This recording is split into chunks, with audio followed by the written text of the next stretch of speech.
Greetings and salutations one and all. Welcome to a brand spanking new week right here on the night shift to DJ Kevin Stew. How you doing? I want to say big ups to each and everyone locked in right now. Those are locked in on TuneIn Radio, the night shift with DJ Kevin Stew across the pond, One Harmony Radio. Top of the morning to you guys over there in the UK. Big ups to those locked in on WGLRO, the People Station, taking you from the sheets to the streets with the Don and Walker Morning Show. Hitting points from Detroit to Denmark and all points in between. Big ups to those on PEMGTV.com. Welcome. And of course, those right here at the home of the night shift to DJ Kevin Stew, kevinstew.com. Glad to have you, couldn't do it without you. You have my word. I wouldn't even try.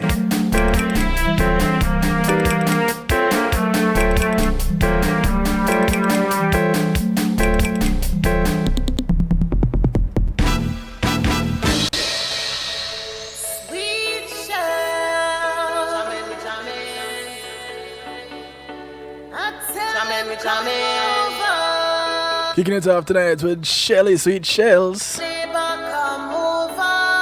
It's called My Neighbor.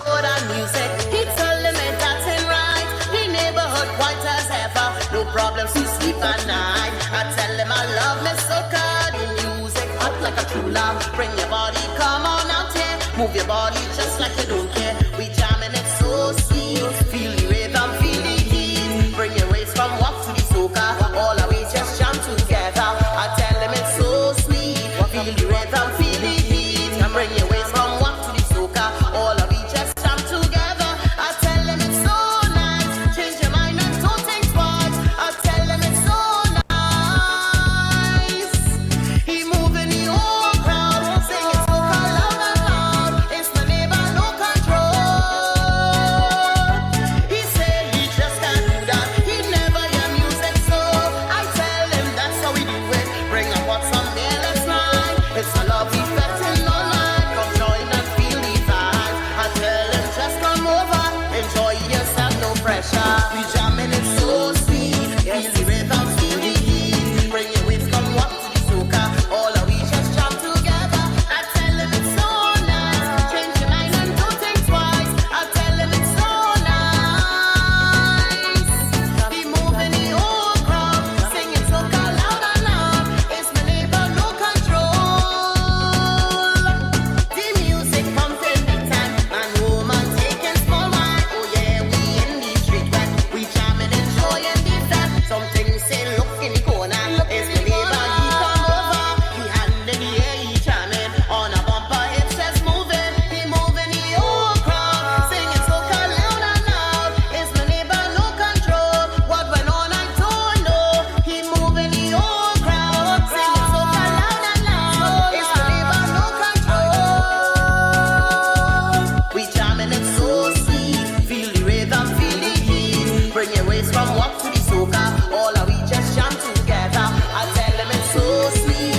Feel the rhythm, feel the heat. Bring your waist from walk to the soca. All of we just jam together. The sound of Shelly Sweet Shells. Track called My Neighbor. I want to say thanks to Pulse Media Group for sponsoring this segment of the show. When being in a moment is priceless. Give them a call. What can they do for you? Just about everything you see right here on kevinstew.com.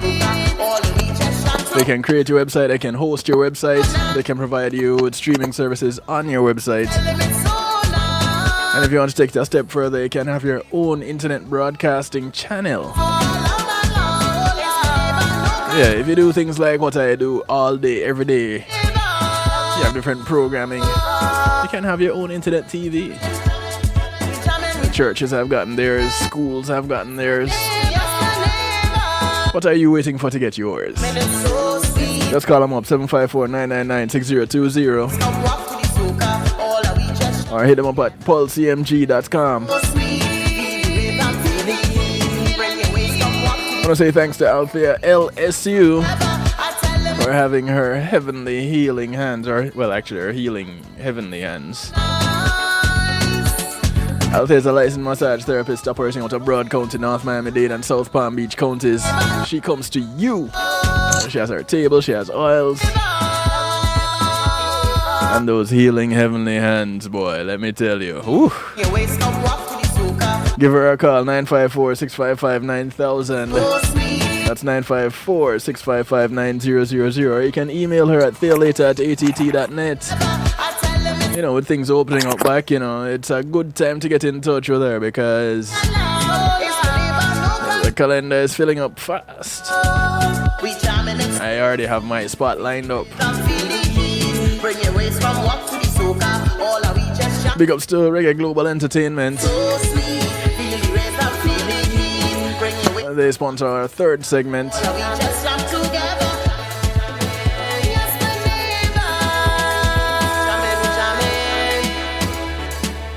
And with Reggae Global, they'll take care of your bookings.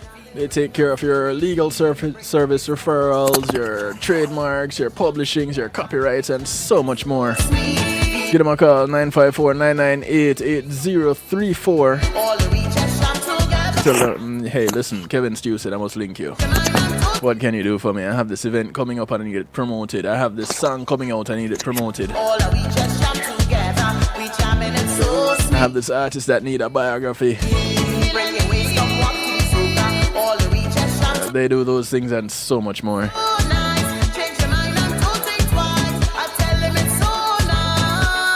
And big ups to GMAT Music Solutions, bringing your event to life. They provide sound, light, and stage production services, musical equipment, PA systems, audio engineers, DJs, bands, musicians, singers. Just give them a call, 754-307-GMAC. That's 754-307-4622. Or visit them at gmatmusicsolutions.com, and guess what? You can do your online shopping there also.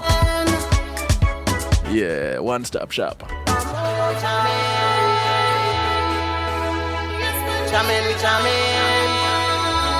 Inviting to call a friend, tell a friend, share with a friend.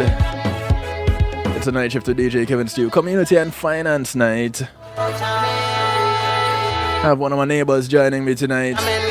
We're talking about some other neighbors.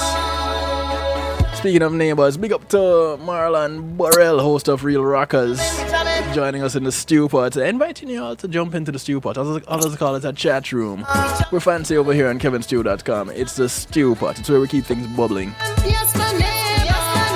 Judgment free zone, so just jump in. You can remain anonymous or you can change your name.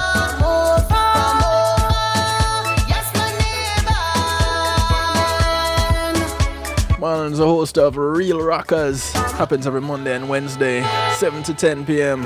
on several platforms. I told you before, blow up his social media page, Real Rockers Radio. That's RealRockaz, or Z if you're from parts of the Caribbean. Hey, who remember that? Zachariah Z?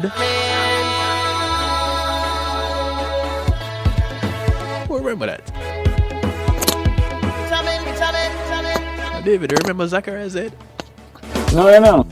No, you're before my time, but don't even try that.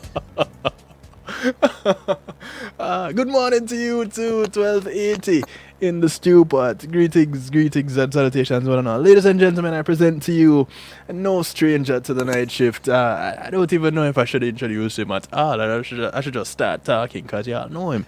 Ladies and gentlemen, the one and only David I. Muir. I love it.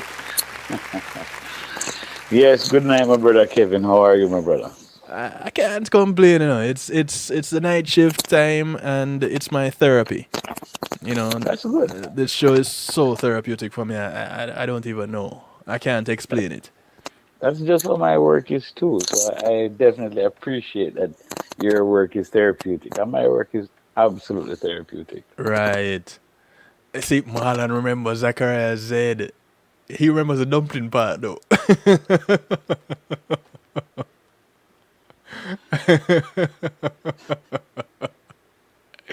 Why the dumpling part though, man? Why you remember the dumpling? I remember the dumplings, you know, but I wasn't going to mention it. I think because Marlon is rubbing his belly. I must say the dumpling is a thing to go for. Yeah, I'm glad that you're a part of the new night shift week also. 1281, welcome, welcome, welcome. All right. So for those of you who are watching on the night shift on kevinstew.com, you would see that the topic for tonight is island space. And y'all heard me introduce David. Not much to in the way of introductions that I can do in a short space of time because his resume kind of long, and the hats that he wears are varied and numerous. And tonight he's wearing another new hat. I don't know. You know, people with multiple hats have to have multiple heads. See, I don't know how you do it. I don't you know. see, And the problem is I'm here representing the island space, and I can't run with my mind because you mentioned two heads, and I immediately start to think about the two heads. it's not the Wednesday night show. It's not the Wednesday night show. So I'm going to keep it PG Yeah, 13 it's and only talk about yeah. the one sitting on my shoulders. Right, it's a Monday show. It's community and finance. It's not real talk. It's community and finance. Don't mix up the two shows. No, man, we're not gonna do it. We're not gonna do it. But I'm gonna tell you, I'm looking at a couple of platforms. So I'm looking at you on the Pulse Media Group platform, Yeah. and I see your video. I see the smile on your face. But I'm gonna tell you, on the kevinstew.com platform, I don't get to see the video. Why is that the case? Is it I'm doing something wrong? I don't see it there. How do we know How do that you it's? not see the video on Kevin Stew? As soon as you go I to don't Kevin Stew, know. it's right there at the top of the page. No, it's not. So that's my bad. I see the stew pot. I'm in the Oh, stew pot, but I don't see nothing at the top of the page that have the video. you know So it what? may. You're right. uh, I Oh, just went and looked too. okay. So All that's why right, I'm tell you what. surprised. Tell you what you do. Talk to him. Change the channel and go back Okay.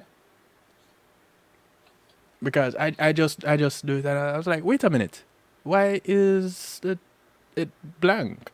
Oh, yeah, now it's here. It's back. There you go. Yeah, my cousin, I logged in. That's why I went to the other one. That's why I went to e-media group as Pulse Pulse e-media Media. group as well. Yeah. Because I said, wait, I don't see the video on your site. So let me go to the other side. Okay, good. It's now here. Well done. Okay. Cool. Yeah, I kind of Okay. had a moment there. Be still my heart. Yeah, I find your chat room also very interesting because it still tells you where everybody is. So it tells us Marlon is in Miami. It tells us that Kevin Stew is in Pompano Beach, and it tells us Sexy One is in Hollywood. I like it. Well, it didn't say that Sexy Man is in Hollywood. It said 1280 is in Hollywood, but since 1280 is Sexy Man, now we know. No, no, you need to refresh your screen one more time because Oh, it showed me really? Sexy One. I don't know why See? not. Get See this here it. now. There we go. Sexy Man himself. Oh, I was wondering. Yes, sir. Yeah, man. So blessings, though. But Yes. thanks for having me, and I know your format, and so we will have some fun with it. But I do, here's the thing. I in a new place. When I say new place, not Oh, that you is not a moved? lot of this. Well, that too. I wasn't referencing the physical location. I was talking about, as you said, with all the different projects I'm working on, this new entity, let's say that, the island space Yes. has really brought a lot of newness. So what I want to do is to give a little bit of a broader scope. What happens is that most times you get interviewed, you go in the direction that your interviewer takes you. And so a lot of the time we end up in topics. A lot of people want to ask me things that don't really address the things that I think are important to get out there. So I'm going to take the opportunity tonight to see if I can go a little further and to really share some of the thoughts as to where we're going with Island But Space. David, If we, yes, sir.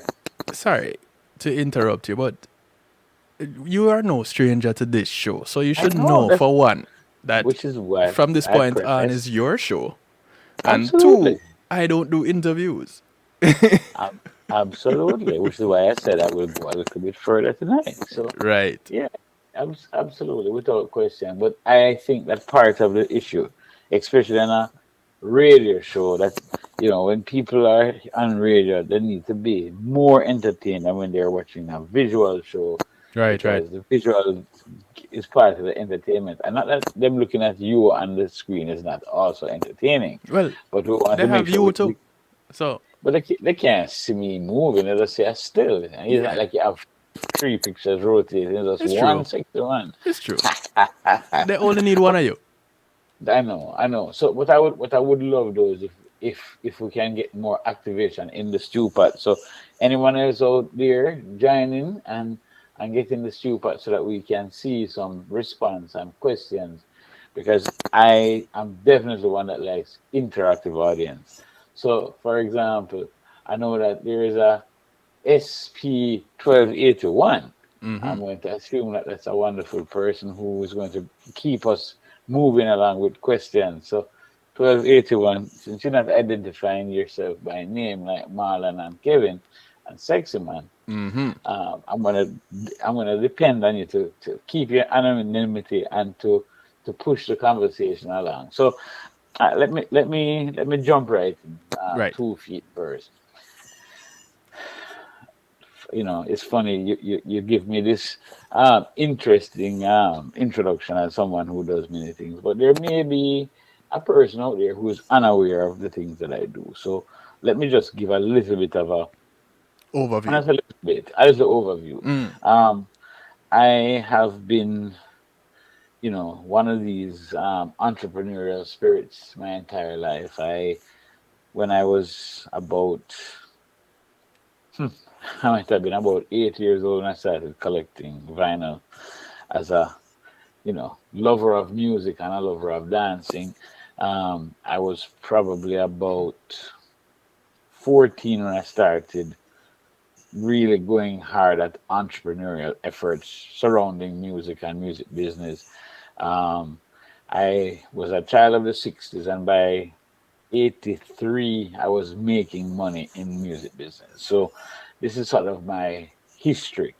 I picked up a camera probably for the first time, I think maybe 81, maybe 80 or 81, and fashioned myself a photographer not too long after. Now, at that point, I didn't consider myself an artist as a photographer, nor did I consider my artist as a disc jockey.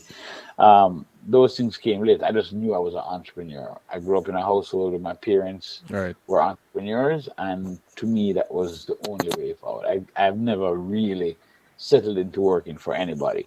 I have done a few stints of employment. I do have a couple of degrees. So with that in mind, I had to try and get back a little bit of the remuneration to go towards paying those school fees. Loans. Yes. And the student loans. Yes. Yeah. Fortunately, I was golden. I did my entire undergrad without any loans because Nice. I was an immigrant student, and you couldn't really get at the time when I was an immigrant student, I couldn't get a lot of the loans that everybody else could get. So I literally just worked and went through my entire undergrad. I worked fully as a DJ the entire time, Okay. and then from you, when I actually then took loans is when I was doing my master. So I did my MSW.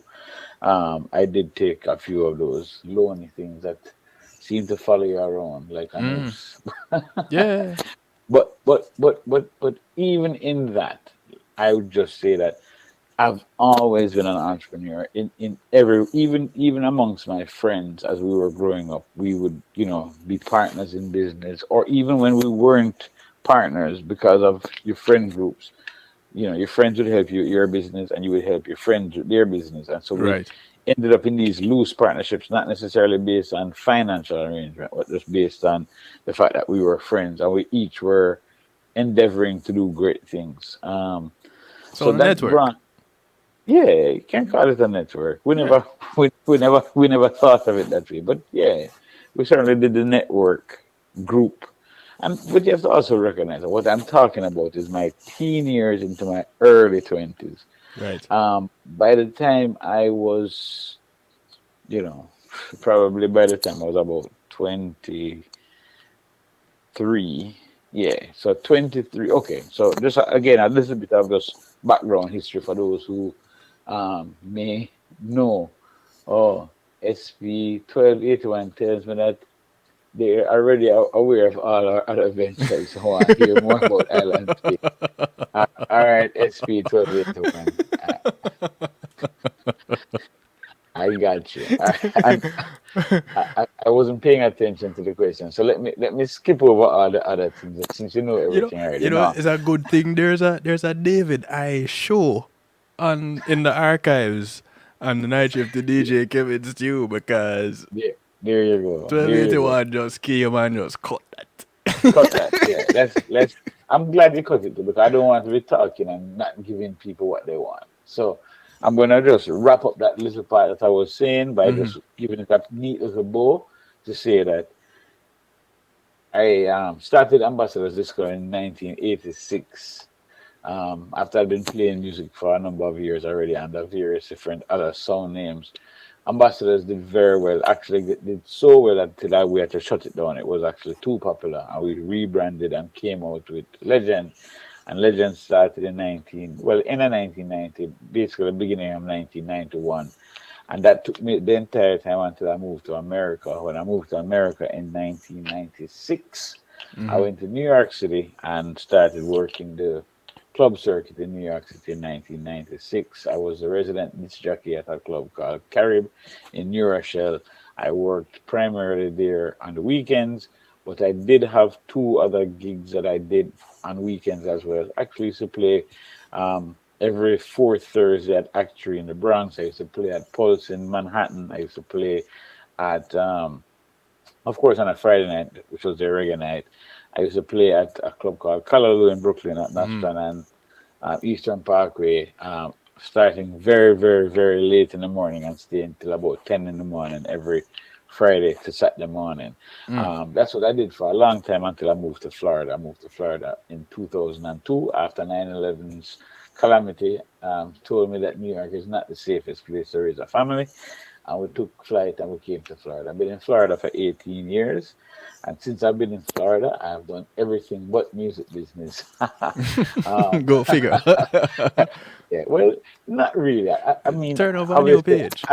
I've still done a few things. I've managed a few artists and things of that nature here, but I've not been doing the things that I was most known for previous to coming to Florida. So Right. Florida has been a very fresh way and fresh perspective for me. So listen, no man, 1281, I got you. I was just wrapping it up in a neat, but I don't like to start and not finish something, Right. specifically when I'm entertaining others. So I am going to try my darndest. And please, I take critique very well. So if you think I'm going too fast, too slow, or you need to change direction, let me know. That is all a part of my show. All right, so cool. That's right. Okay, so we got here and we've done a lot of things here. I may end up going back to it depending on what anyone else in the stew pot indicates for me, but I will jump ahead to the island space. So the island space has come about primarily out of some other ventures by our for-profit business called Island Syndicate. Island Syndicate is the parent company for a lot of other smaller companies that include the likes of Island Origins magazine, includes the likes of Tesa Islands Television, includes the likes of Tesa Islands Experience, the annual food festival, um, and I can go on and on. That's just to give a sense of Island Syndicate was the thing that we created first because we were handling a lot of for-profit ventures. Okay.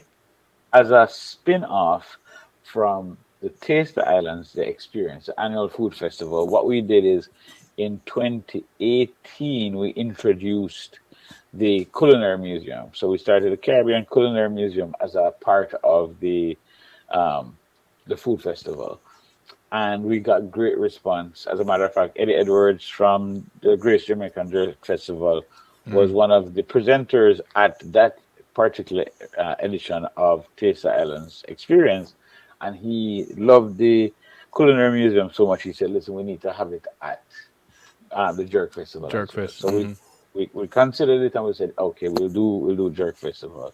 That has now led us to the two Jerk Festivals with the Culinary Museum.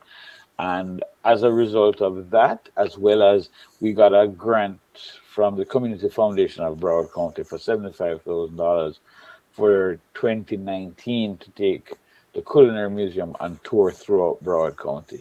So Nice. during that year's tour, we did stops such as Lauderhill. We also did Fort Lauderdale. We did Plantation. We did Tamarack. We did Pompano. We did Miramar. That's probably where my brain stops right now. We did probably two or three other cities during that tour of Broad. Broad, that's 30, for those who don't know, Broward County is where Fort Lauderdale is, and there's 31 cities in Broward County. So I believe we did 8 cities during the tour of the county in 12 months. We ended last in Plantation. Plantation, Yeah. West at yeah, at, West at West Regional. Regional Library. Right. Right. That's where we ended the year. As a matter of fact, it rolled there until about the 15th or 16th of January this year when we pulled it down Right. and we put it in storage. However, as we were doing the Culinary Museum, which was a touring museum, we definitely got in touch with a lot of people who explained how this was so important to them, the different feelings and emotions that came about as a result of seeing and interacting with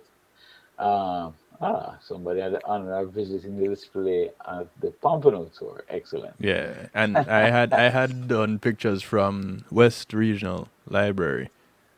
Excellent. So yeah, so based on the responses of SP 1281, I could actually guess which young lady that is, but I'm not gonna call her out at this time. Anyway, based on you telling me which Pompano, which edition of the museum The you tour. visited, and knowing who was there and knowing who is up at this time of night watching the Kevin Stew show, I have a very good sense of who 1281 is. Anyway, Okay, Sherlock.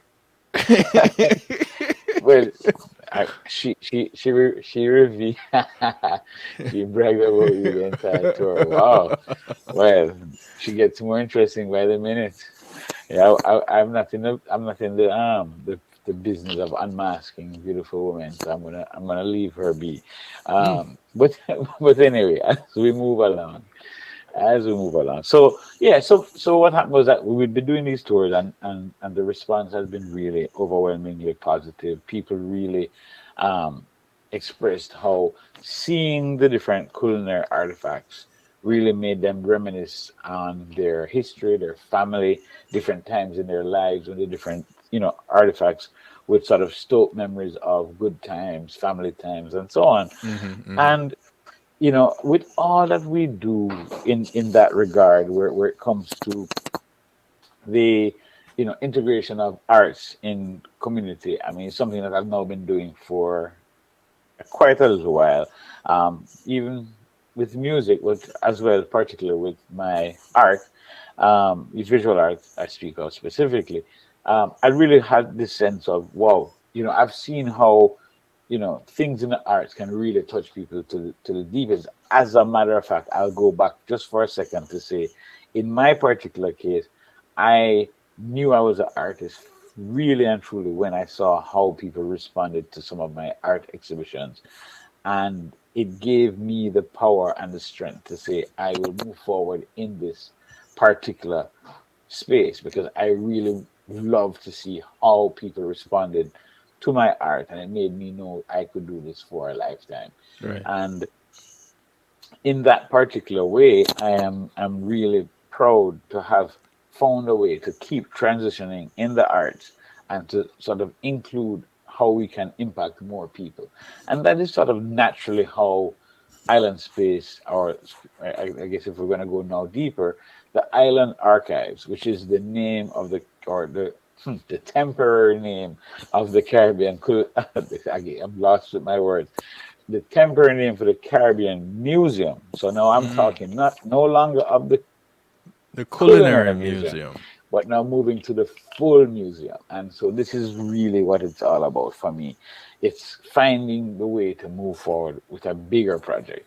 And so what we have done is that we have sort of determined that we're going to move beyond doing the Culinary Museum to just doing a full Caribbean Museum project. And this now is where you get to really run wild with your imagination because truth be told, Kevin, we want to really do something um, amazing, something that really moves people all around the world. This is, for the first time, I can tell you. I mean, I have been in a lot of company with a lot of different opportunities all throughout my life, but this is probably the first time that I can say this is truly something that feels like a legacy project.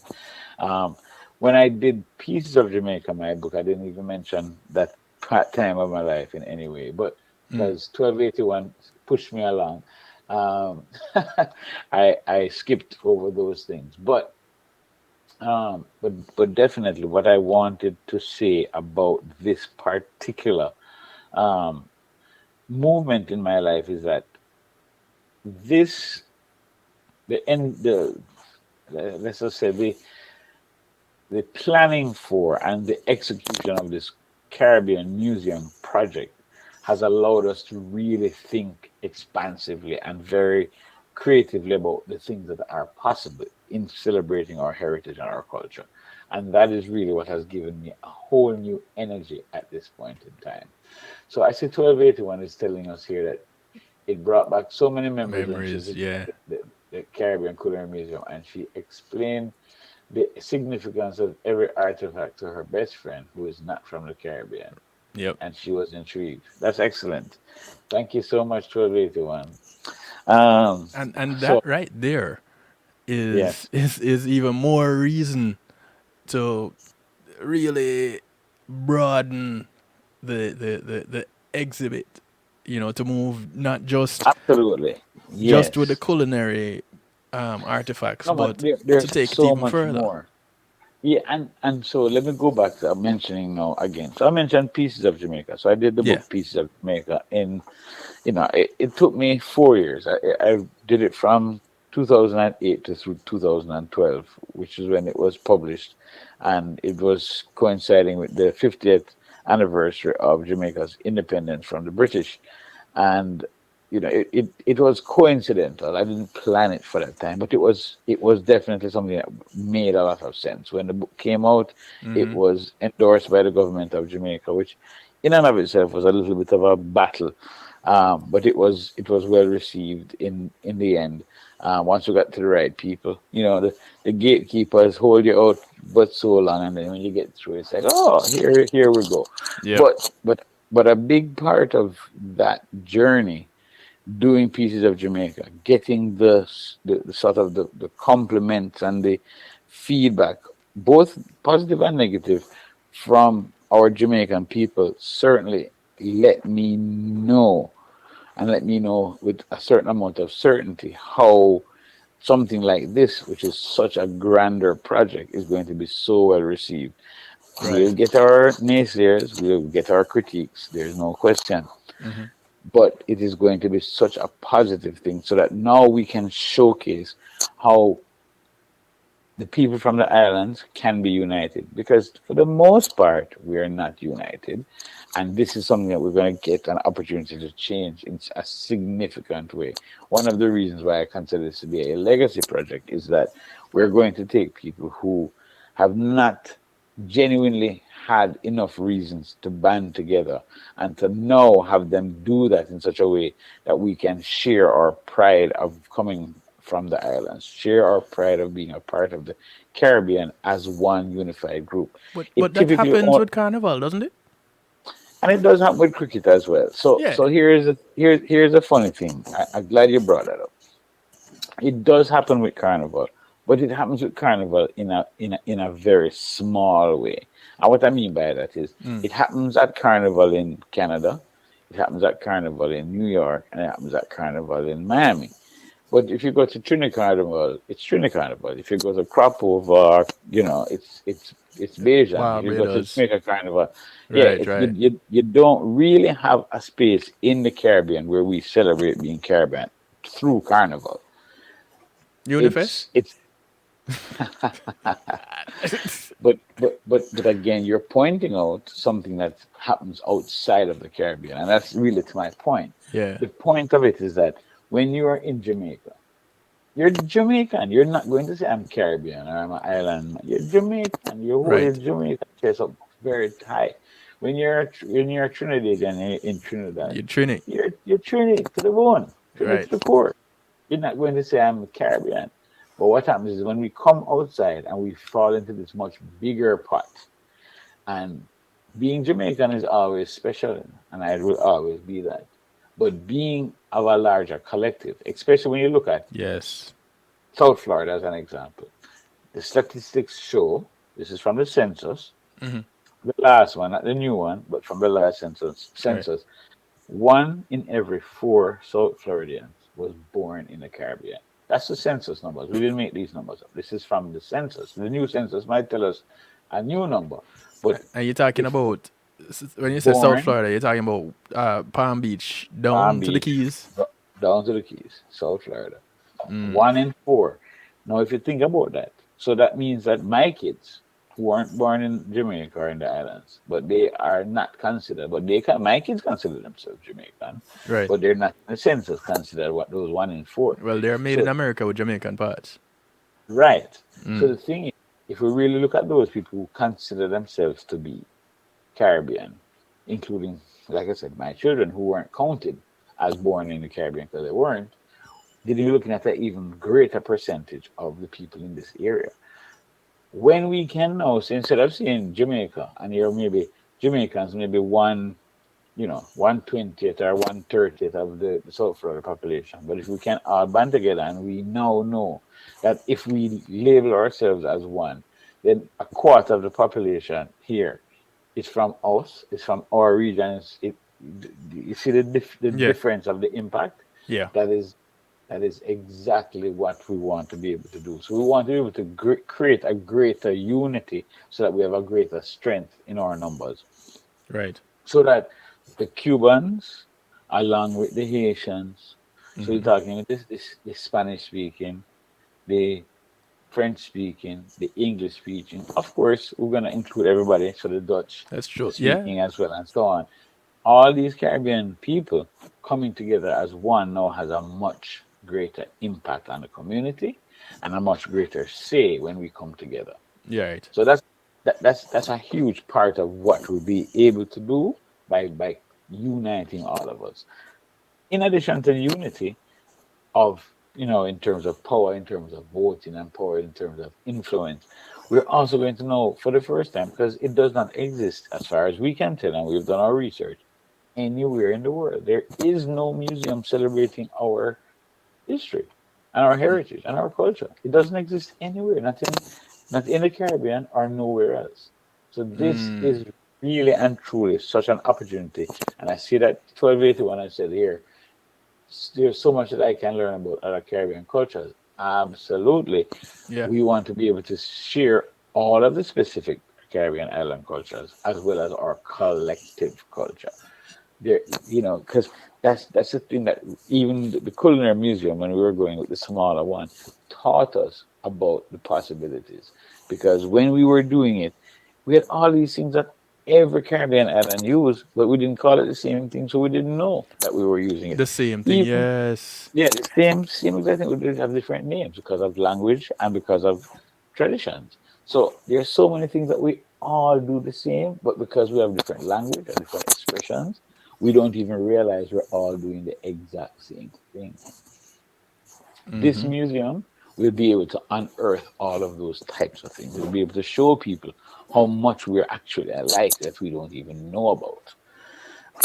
I was having a conversation with my loctician on Saturday when I was getting my hair touched up for the first time in months. Mm. And he's from Puerto Rico. And trust me, Just simply talk, because I cooked soup Saturday, and when he was here, I gave him some soup, and he was enjoying the soup. And we started to talk, and he was asking me about certain things that we put in the soup, why I put this, why I put this, and why I put that, like and then we're comparing names. So when it got to things like I have cocoa in the soup, but him said, "Oh, that's malanga," and I'm like, "Yeah." So it's the same thing. I would never know that malanga is, you know, yeah, Yeah. I wouldn't know that, these are the translations. So I always would tell people when I cook soup, I try, it depends on the type of soup and what consistency you're going for. I always cook with not just cocoa, but chocho. Right. Now, for us in Jamaica, chocho is a very known and obvious fruit that you cut and you put into your Put in soup. your soup, yeah. But chocho in most of those Hispanic or Spanish speaking countries is the name for the female part And between the legs. yes. Yes. So I always, as a result of that, was unable to communicate chocho to a lot of people over time about soup. But here it was my barber, who's not cutting my hair, but of course styling my locks, was here with me at the house, and I just cooked the soup, and he was asking me, "Where is the chocho?" And he's from Puerto Rico. I said, "What? You from Puerto Rico? What you know about chocho?" Mm. He said, "No, we call it chocho too." And I said, "No, but that's the." And he said, "No." He said, "It was a different, harder accent you put on it." So, yeah. So, but it was just funny because he said, "No, when you say chocho, and you say it serious, like chocho, you know that it's the thing that go in the soup. But when you say chocho, just the, It's all just about the tone. inflection of the voice is a tone. So he was explaining to me, no, we use the same word for both, but when you say it, you know for sure which one it is. I Right. said, oh, I never realized that. So here I was trying to be careful all this time with the chocho talk, and he said, "No, man, friend, you said chocho. Everybody know that's not your woman things. That's what come in the soup." But it's like bulla. Us Jamaicans, we love our bullas. We love to eat our bulla. When we go to various bakeries and places, and we get to bulla. I get Mhm. bulla almost every week, just about. Yep. But you don't go to Barbados and ask for bulla. Yeah. So it's these little things, and I consider myself one of the lucky ones because throughout my life I interacted with people from various parts of the Caribbean. Growing up, going to church in the Salvation Army, and the school for pastors training was right there in downtown Kingston, and all the new trainees came to my church, typically because that was a church that everybody would go to, and pastors all over the would from all over the Caribbean would be in Jamaica, and I interacted with them, and I played in the all the top bands, so I would end up interacting at these different churches, and even went to other countries in the Caribbean to play. So I considered myself pretty lucky with getting to know some of the people from other parts of the Caribbean. One of my closest friends that I grew up with, he's, well, a few of them actually, so confused because they move around so much. Hmm. Born in one country and living in another one, and you check his passport. His passport is from one country, and he's living in this country, and a visa to come to this other country, and it's hard to keep up with some of these people. But the history, the traditions that you learn. My brother-in-law is Guyanese. Nice. That's another Caribbean country that's not in the Caribbean. See, there's a few Yeah. of them. I Once the like to say, Caribbean Sea touch them, I you said know. Belize is another one that's not in the sea, but it's Yeah, but kind of part of it. We accept them. yeah, man, absolutely, man. To me, the Caribbean nations that are not in the Caribbean Sea are Guyana, Belize, and the Bahamas. The Bahamas is in the Atlantic Ocean, but It we still is. accept them as a Caribbean Yeah. Sea, even though. But no, yeah, man, these are to me. I mean, Some people want to add a few more. Those are the ones that I immediately say, no, I have to be careful because I don't want anyone to feel as though they got left out. Mm-hmm. Um, Anyone who wants to be included shall be included, but the ones that are obvious based on the shared culture. Because I mean, I could even go with saying, "Oh, you know what? Panama is part of the Caribbean too, but they're not in the Caribbean Sea, but they have a lot of our culture. There's a lot of Yes. the people from the islands that went and built the canal, and when they Yeah. went to build the canal, they took their families and they built up so much. There's a lot of Caribbean culture in Panama, And that's and another thing too. yeah. I have my boy's godmother is Panamanian.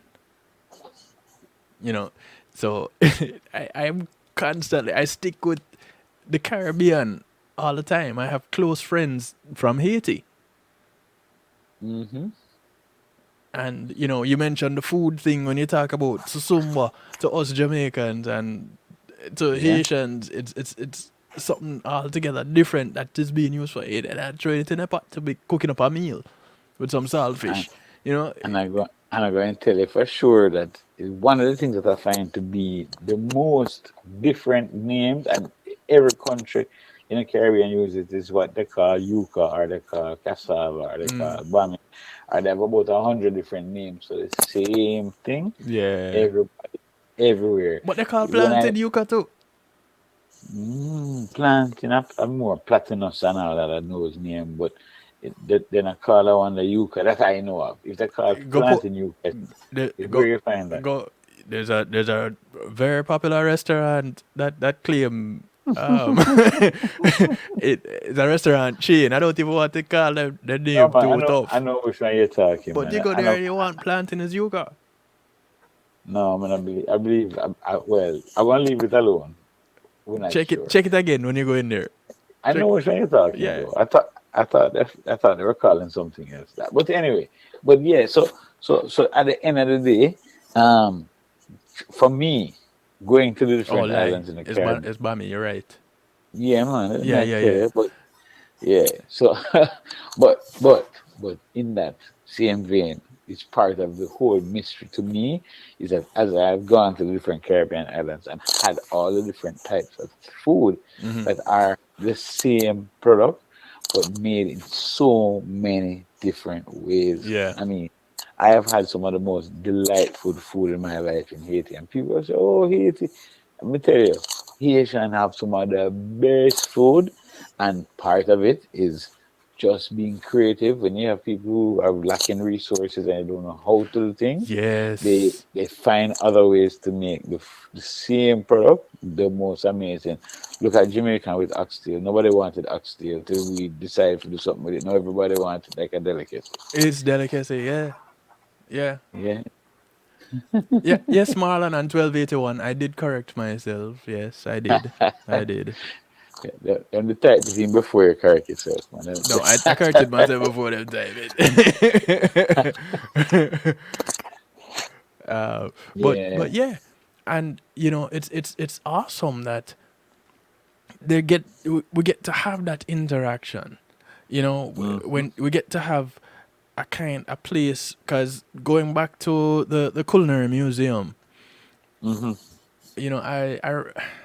I was I did a video call with someone, or no, I made a video and shared it on social media. That's what I did. Ah, yes. Out at Western Regional, and I went over some of the exhibits, and it, and like 1281, it took me back. Some of those, a number of those things I didn't use, but I knew what they were. I got the Yeah. stories. And so to expand on the possibilities now, think about what that means now when you go beyond just the food. You go to all the different parts of the Caribbean culture, all of the different parts, so Mm, including the entertainment. So this now includes the music. It yes. includes our sporting history. So we can highlight that 20-year run when the West Indies ruled the world in terms of cricket. We Mm-hmm. can talk about all the different aspects of the track and field, all the different things, how these little island nations affected so much. The things that we have exported, things like banana, things like coffee, that has just, been such a tremendous part of Yeah. world culture now that comes out of these little islands. Yeah. Things like Aki, things. I mean, there's so many parts of what the world experiences that comes from the things that we, innovate and initiate out of these little islands in the Caribbean. Yeah. And you're trying to put all that in one space. Yes, sir. I don't. I've been using the wrong set of terms, so I won't repeat it here in this radio network.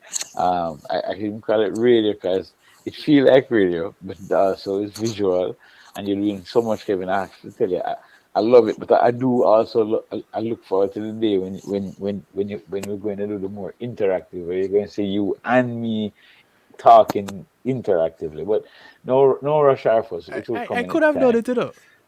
No, it's no rush hour I for us. tend to give people the luxury of Of not being on camera. Yeah, yeah. so some people don't mind. Right. I got you. I got you. Yes, SP1281 is saying that the vibrant colors and the unique clothing from the Caribbean. Absolutely. Yes. Yes.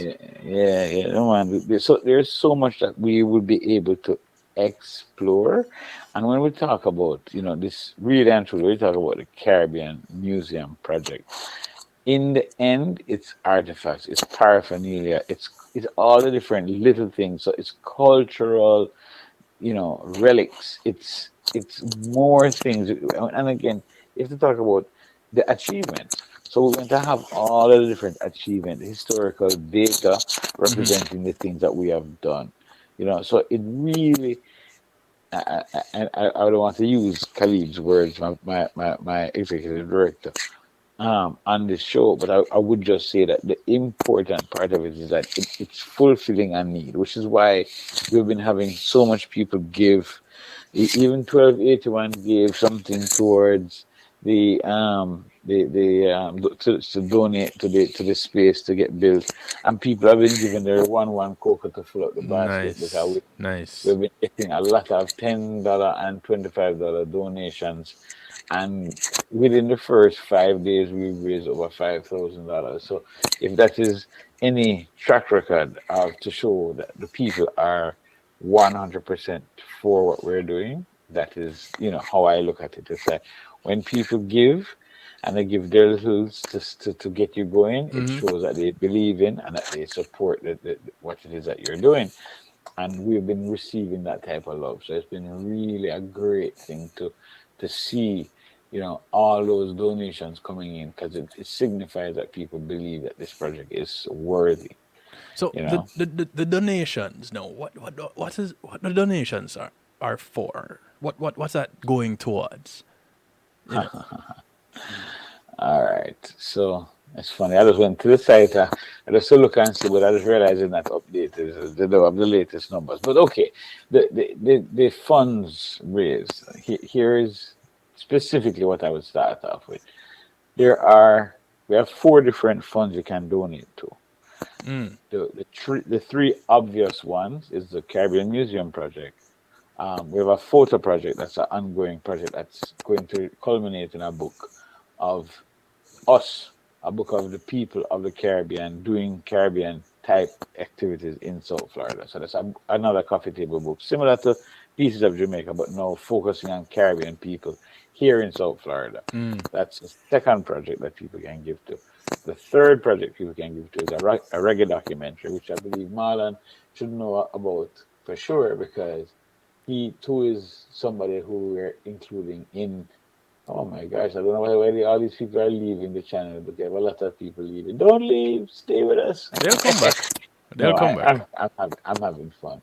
Um, but yeah, so the reggae documentary, which is going to be, us exploring all of the island's musical genres, how they got to come from where they started, the different players who were involved in, sort of having them rise to the status that they have today, and to actually get the performers the singers, the players of instruments, the promoters, the record executives, get all of them to put their own words to the history for us to capture in the words of those who created the music and helped to bring it to its prominence, get their words. Now, I say that knowing that a good amount of those have already passed on. Fortunately, there is some interviews that we've already conducted, and there's some that we can get from archival footage. But the goal is with the record documentary is to showcase all of Jamaica's um, musical history, from us creating our own forms, whether it be ska or mento or any of the various forms. I don't like to say rocksteady because rocksteady is probably more British, but I'm going to leave that to the documentary to be explored Yeah, completely. that's Marlon's department. It is Marlon's apartment, and believe me, I have connected with Marlon already. I've gotten his commitment to be involved, but Nice. we have not yet, put it together. But it's Right. one of the projects that you can donate towards. As a matter of fact, I had somebody a couple of days ago just give $1,000 donation to the reggae documentary, just so, Nice. without even request. He just saw it and said, "Oh, I want to see that come to life." I put $1,000 down towards it. So the key is those three main projects can take individual donations, or you can just donate to the general fund. You don't have to pick a project specifically. You can say Right. this goes towards the general fund. Now, here's the thing about nonprofits. Nonprofits are businesses just like for-profit businesses.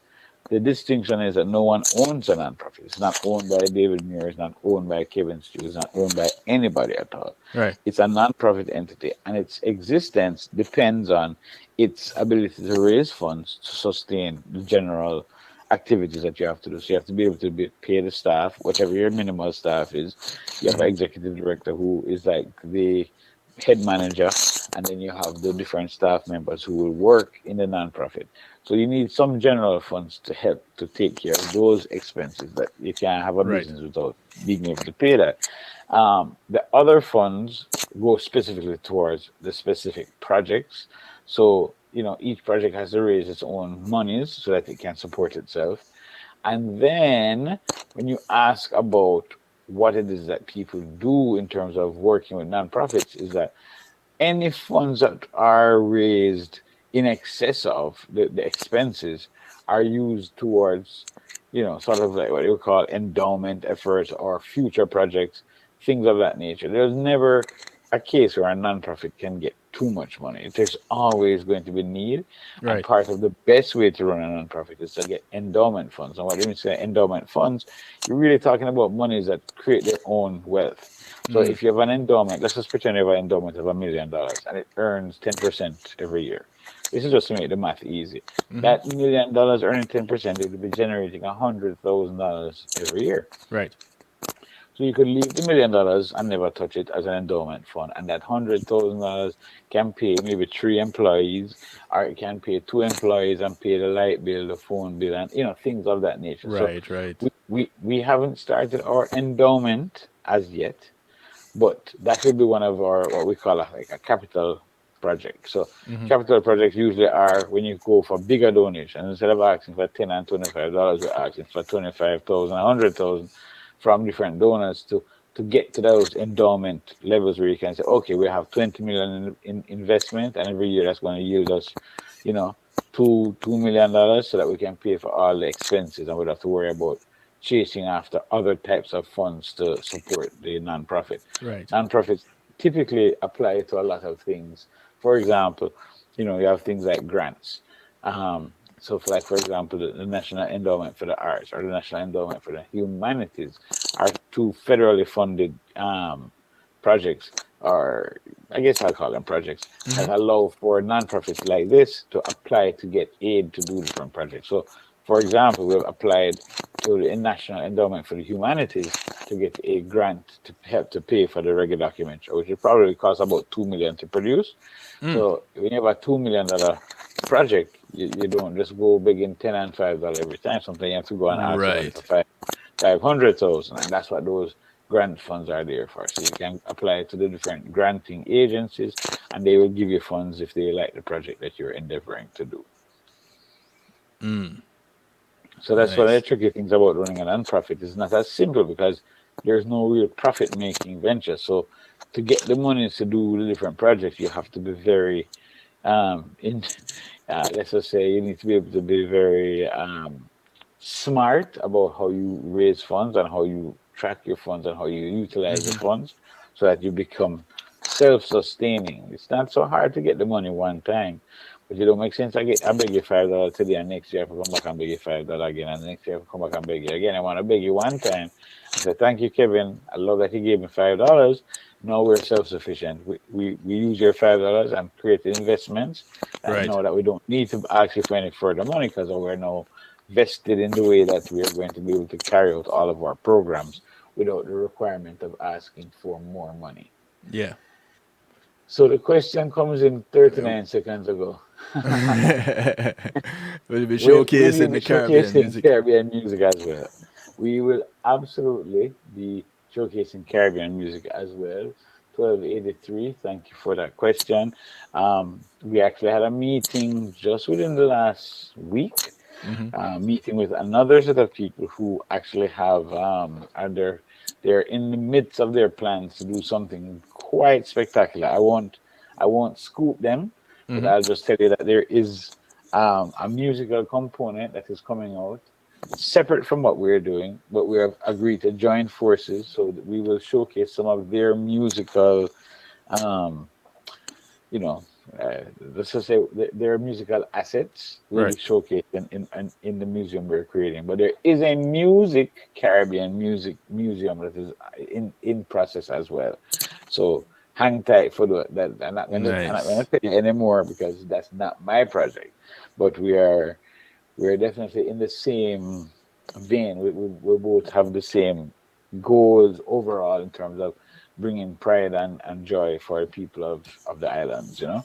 Um, but yeah, we're definitely going to do music and we're going to focus on no one music. We're going to have all original music from the Caribbean, which will include the likes of course, Calypso, which is, I believe, very well known as a great music. We will include things like the steel pan, which is, I believe, the newest instrument in the world. There's no newer instrument made since the steel pan. Um, Things like that will be a part of the definitely the Caribbean Museum. So look forward to a lot of those types of things being a part of it. Obviously, we will pay tribute to the likes of reggae and some of the same things we were talking about before. Of course. Um, yeah, so definitely the answer to that is But yes. And you know what I'm really looking forward to? tell me. The Zouk history. Ah, definitely. It will all be there. I I so I said Marlon is fake character me. I'm a rock steady The is straight Rocksteady, Jamaican yeah. British. But I said it that way, Marlon, because the British have somehow seemed to latch on to the They've rock taken it as steady. their own. But no, I know reggae is ours. And so yes, all parts of reggae is ours. Um, let's see here. How can the local community give their support? 1283. I like your type of questioning. We need to keep 1283 around. 12, 12, 1283. You can definitely go to islandspacefl.org. That's again islandspacefl.org. There you will find the opportunity to volunteer, to donate cash. We take from as low as $10. Yeah, I figured as much. 1281, no, 1283. But yeah, no, obviously we would love support in terms of donations. Anywhere from $10 to 10 million, we'll take it. You can do that on the website. But definitely, without question, be certain to sign up to volunteer. We need volunteers. I know that DJ Kevin Stew is a volunteer. I appreciate that you, brother, for signing up and being active in the volunteer meeting recently. Yes, sir. Um, but the more we can get people to volunteer, I mean, we have a small set of volunteers so far, but believe me, they've been doing amazing things, and we're really, I gotta tell you, the volunteers have jumped out. It's a great start, including writing letters, sending emails to friends and family, and just informing other people. What? 1283. I love that you put Yep. the site link into the In wicked the pot. Yep. in the The link is in the pot. So for those of you in the stew listening peas. and not watching on kevinstew.com, you can just pop into kevinstew.com and look in the stew pot, and you can find the link. If you're having difficulty connecting or finding the site, it's islandspacefl.org. Now, Yes, sir. Talk to Marlon me. asked an interesting question in the pot, and I've been leaning and waiting for that moment to ask about the space component. I And missed that in question. that, Repeat. no, Where is it? he just put it there. Tell us Oh, about the okay, okay. space component. And Oh, okay. when I I see it say there. What? space, I Okay. mean that space is an acronym. Oh, yeah, absolutely. So that's one of the easy one. So you want the breakdown of the term. What does space mean? Well, that is a very interesting one. Should I give a prize?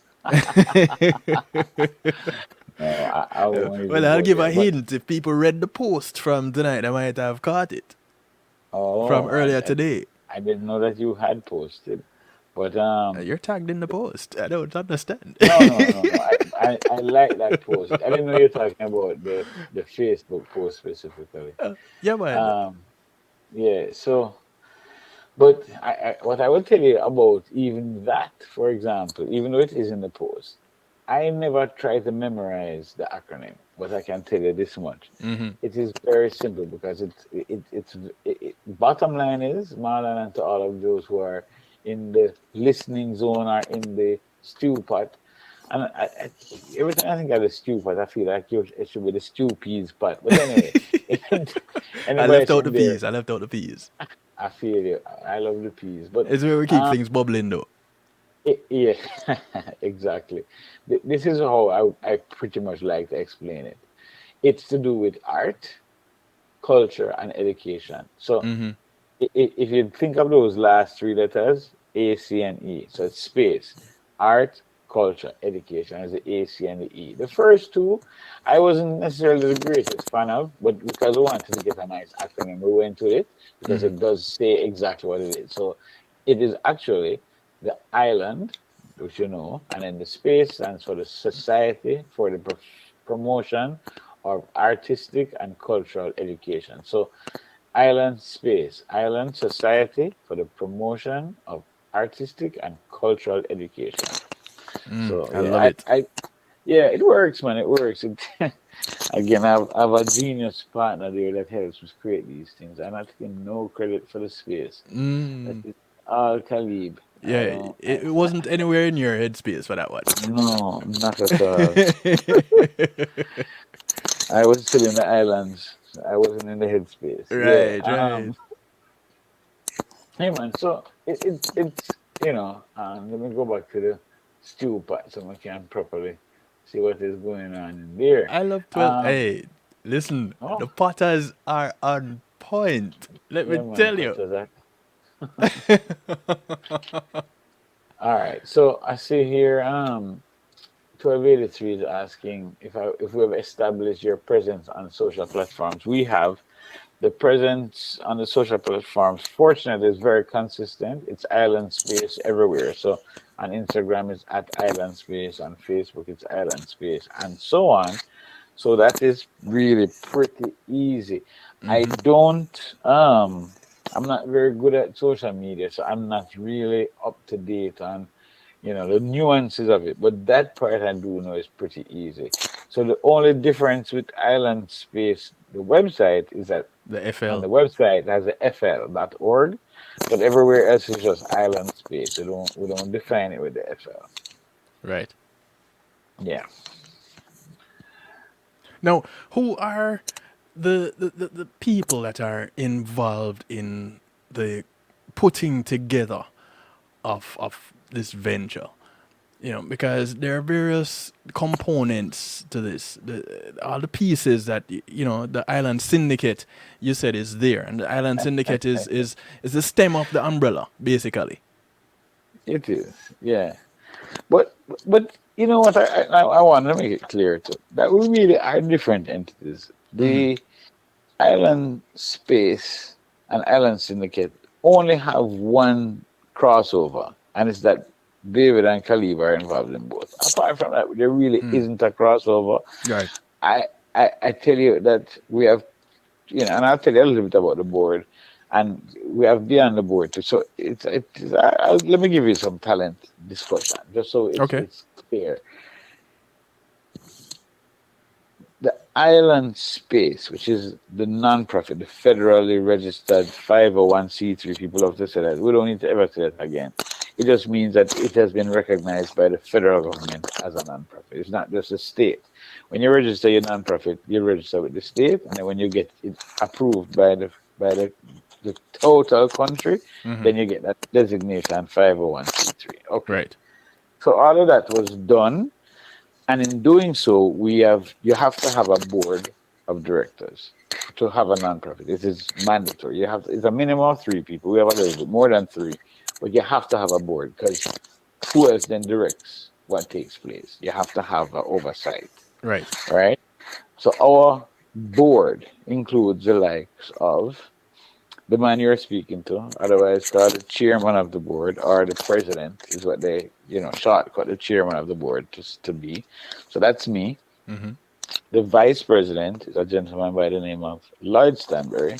For those who are unaware of Lloyd Stanbury, he is one of Jamaica's greatest in the music business. He has been a music attorney or entertainment attorney, maybe the better way to put it, for the better part of my life. As long as I've been around, I know that Lloyd Stanbury has been the entertainment attorney of Jamaica. Lloyd has been the attorney for all the biggest stars and all the biggest contracts being made over the years. That's why when you hear about those biggest stars, you don't hear about controversy about they never have the right contract or whatever. Right. That was Lloyd. Lloyd took care of business. Lloyd was part of the team that founded IRFM and so on. This is Lloyd Stanbury. He's been, he's a general in that regard. Our board has not just Lloyd as an attorney, but we also have another attorney by the name of Sharice Morgan. And she, as an attorney, she's our what we call secretary. No, that's not the secretary we're like the song.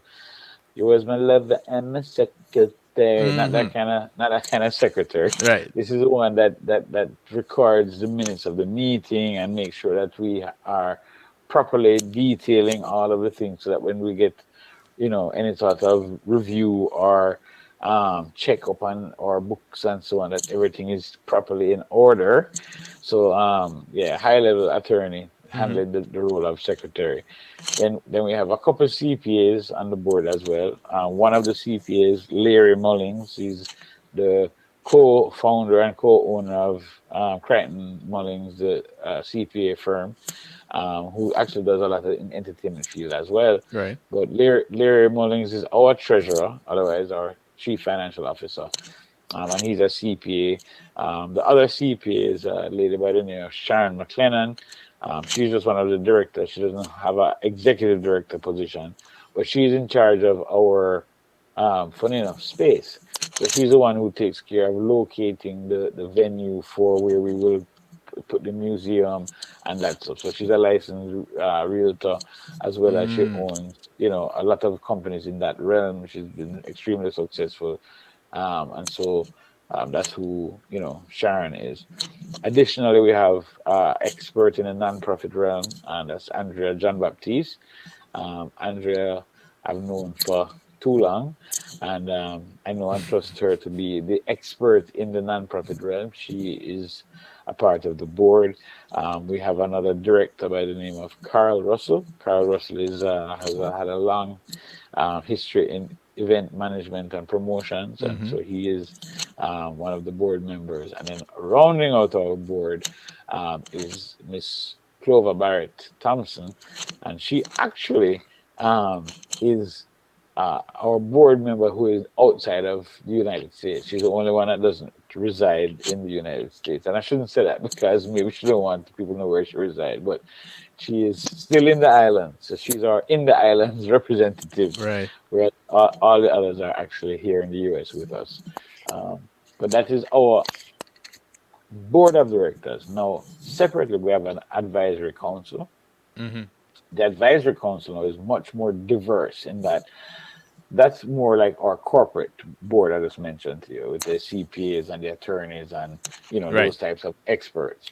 Now, our advisory council is much more the people who are able to direct us with the museum artifacts, the people who know all the things about library and library history and how to catalog the artifacts and do those types of things. So it's another big cross section. I'm not going to list all of them because it's a whole bunch of Is a them. lot of them, eh? But yeah, but that's an important group because that group really is the ones that determines the future of how we collect, what we collect, how we catalog it, how we present it to the world. Those are also very important people for what we're doing with the island space and more particularly with the island archives. Heading, I shouldn't say heading, because there's no head of that group particularly, but I'll just mention a few of the people who we have found to be, really extremely great talents for us. And we have both young and old, but we have, some people in their 80s and some people in their 30s. So it's a it's a It's quite a big spread. difference in it's a quite a spread. One of my favorite picks on that advisory council because I recruited him as my friend is Sam Morrison, for example, who is not a Caribbean man. He is a straight Black American or African American. I don't know which is the proper political term for him, but he is the founder of the African American Research Library and Cultural Center. For example, he is the one who raised the monies and got that place built here in Broward County, and it is not that long ago that was done. Although he likes to say, "Oh, that's ages ago," but it's not that many ages. And he actually has a monument of himself built in that space, and they call it an animatronic, where it speaks to you and it's like a robot and it does all these fancy things. And long after he retired, they built that tribute to him. And he's been retired. He used to be the head of library for Broward County for years. And he's on our advisory council, for example. And I can Nice. go down into more of those types of people. But just to give the example, we have people from the likes of the Belize and from the Virgin Islands and from, all of these places. We're not in any way one set of people. We have included everybody. We've invited people from, Grenada. As a matter of fact, I shouldn't even say invited. We have a Grenadian on the advisory council. We have Cubans. We have everybody. We're fully across the board inclusive of everyone. We have Haitian. We have everybody. Nice. Puerto Ricans. Nice. It's all there. So that is how. And I'm saying all there, but I mean all there in terms of academic excellence, not just that we have picked somebody that did born in wherever, and Right. they're therefore Antigua. making no, right? No, this is genuinely the people who can lend expertise to the work that we are intending to do and are getting ourselves ready for. Nice. So this is quite a bit of an undertaking. You know. Virgin, you don't even want to know. I don't want to ever praise this pandemic, but if it wasn't for the pandemic, I don't know if I would have gotten the time because of all the things that I do to actually properly put this in place so that we could actually get it off the ground. So, in Everything some happened for a regard, reason. yeah, in some regard, we have to give thanks for the break from the regular hustle and bustle because Yes. the time that we took now to take a break from all the other work that we do, we got a chance to properly organize and to get everybody on board with regard to the advisory council, to get the board fully built out for the nonprofit and all of these different parts. So yeah, it's been interesting and it's a lot. And it's as we're talking, for me, with all the other things that I'm already doing, to have to remember all of these other parts now. These are all new parts, add-ons.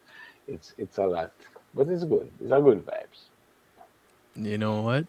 I I I'm excited about this happening. You know, this I'm with you. the whole idea from Jump Street of bringing the Caribbean together as one unit. You know, you're stronger together. You Absolutely. know, You nailed it. Yeah. war strategies I always tell you, you know, you divide and conquer. You know, it's the art of war. Yeah. And When you're we're very unified together, unified. Yeah. you know, you just that much stronger. You have a bundle of twigs. It's harder to break them. Even take some paper. Let's say you rip a telephone directory, but No. you can rip each page though. One page by page easily. But if, once you bunch them together, it don't repair easy. Right. And with this venture to bring all these people together, all these groups together, to be one group, to as we should be, as we should be. There had been for years the debate of the Caribbean community becoming one entity and having the one currency and all of that from political spheres. And this is more grassroots level. This is more personal. This is how I see It it. is. And the funny thing is, because we have said to people, we are going to touch on the political, but not from a judgment place. We're not going to suggest that one is better than the other. We're not going to say, oh, you know, the socialism of the Manly era is better than the communism of the Castro era. None of those things. There's no judgment. There's no. It's literally these are the different influences. This is what took place. We can't change the history. These are the things that went on, and these are, how they fared. And Right. yeah, I mean, literally, we really want to do all of the storytelling because at the end of it, I can tell you this for sure. There's a lot of people who would say, where is the history of the Tainos? And where is the history of the Arawaks? And where is the history of all of these indigenous people that is not being told? So we are here complaining about our story not being told. But look at all of this history. Yeah. I was talking with someone recently. When you take on these type of projects, people bring you all kind of history.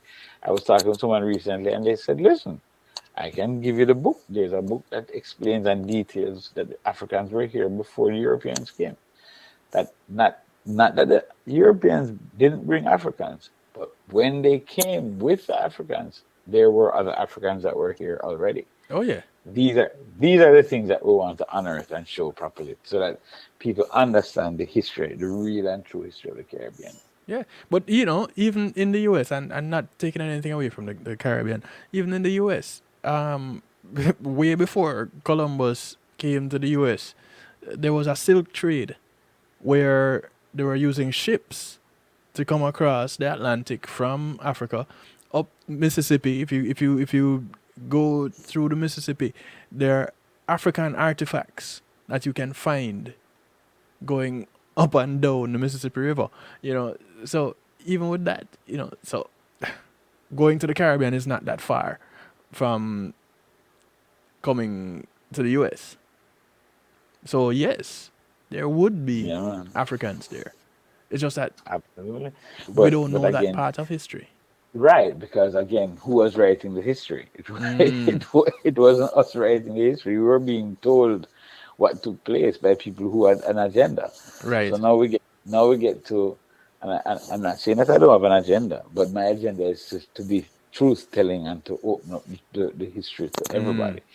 So Right. yeah, Just there's a like different, 1283 said in the pot, sharing history, not rewriting it. not exactly, man. And I really like that because that is the real history. That's, it's like, I again straying a little bit, but people have been posting about this the numbers for COVID, and everybody posting about how many infected and how many people dying, but nobody giving numbers about recoveries. Mm-hmm. Is that kind of a thing? We hear about the Africans coming to the Caribbean by way of the slave trade and whatever else, but Yeah, there but were that's people only there part of the before. story. Exactly. So I love Exactly. So this. we, I love it. yeah, And these are we're, the stories that I want. I live for those kind of stories because yeah, man. when what you learn from that now gives you that aha when you think about other things that transpired that didn't quite come together the way you were told. I'm going to share with you another thing. Again, I want to be very respectful of people. I don't want to shock people with any history that doesn't jibe with what they've been told and so on. But you know, people talk about Rasta, right? I'm a Jamaican man and I have locks on my head. And so people will say, "Oh, you're a Rasta. What is the history of Rasta?" And people start history of Rasta. Some people start in the 70s. Some people want to say it started in the 60s. But there's Rasta long before that. It's just how do you define Rasta and what is it that you're going to use to talk about it? Right. Because if you're going to use, for example, Orthodox, the Ethiopian Orthodox Church to define Rasta, Ethiopian Orthodox Church, that's long before we reach to where we are in Jamaica. We also have people talk about the coronation of Haile Alice Selassie. Selassie. Yeah. Coronation is long before Jamaica and Rasta. So there's a lot of things, and I'll say this too, especially because a lot of the Rasta, storytelling has, for example, references the likes of Marcus Garvey as a prophet. But then there's some Rasta that say no, Marcus Garvey couldn't be a prophet because Marcus Garvey denounced Haile Selassie. So there there's so many different interesting parts to this, and I'm going to Yes. tell you, we can't wait to share the stories to make them be on the surface and be clear and to really get a true understanding of what it is to be of this rich and strong history and to get the information out there, you know. Right. Yeah, so it's gonna be wonderful. I am so looking forward to it, David. I'm so looking forward to it. I don't have any other words that I can say. I encourage people, listen, go check out Island Space.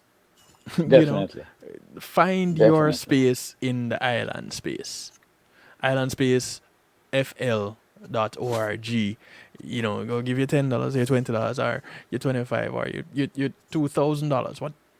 Give what you can to help to bring this to life. Because this is Definitely. definitely bigger than you and me and David Oh and yeah, Khalib and and whomever else. with you 100%. I can tell you this: there's zero ego in this. You can't be a part of this and have ego. Because if you think you come in to be the boss of anybody or anything, it's just not going to work. It's all of our history. We are just the ones who are going to bring it to the forefront so people can get to see it and learn it and touch it and feel it. But there's no ego. There's none of this is my doing. People say, "Oh, I actually got a poster somebody sent me something," and I almost choke on that side. Let me see if I can find it real quick on my computer. But it was some. Let me see. I'm just gonna look really quick and say, "Sarah here." All right. She sent me this flyer for the my upcoming interview with her, and it says here, um, talking with David Muir, visionary behind Island Space. But just please take off that. I'm, I am not a visionary. I am not anything, and I'm certainly not the one that came up and I'm taking no ownership. There's no egos in this project. This project is stuff that people have been talking about for many, many, many, many minutes before I came around this place. Yeah. I have heard people talking about this concept for a long time. I'm just the one who is a part of a team who is not going to do any talking. We're just doing the doing part. We have taken all the people's dialogues and we've checked them out and we said, okay, we're bringing it to the public. We're not going to talk about it because there's been a lot of that. And I'm not taking any titles of visionary or anything. I said the only things I am, which is definitively the part of this, is that I'm the current president, our chair, board chair. Um, that's a fact because I was voted such. I didn't elect myself or select myself. The board of directors had a vote, and this is what they chose. They chose that for 1 year, not for 50 years or for 20 years, for 1 year, I am the president, the Right. board chair.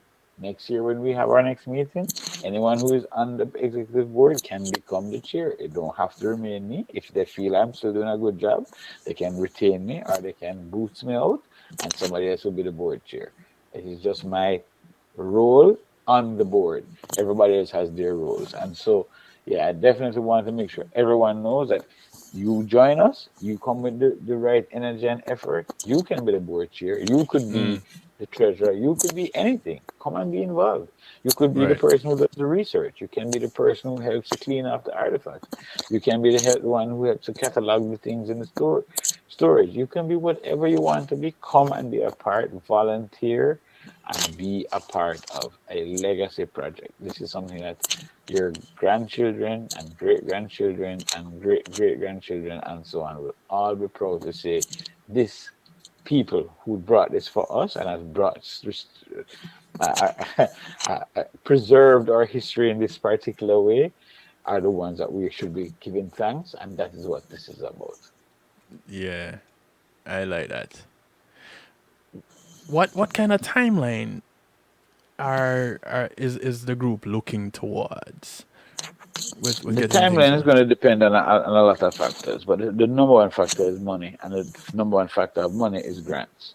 So, sure, no matter what we do, if you've heard of grant funding, it typically works one primary way. To get funded, you need to do what they call match the funds.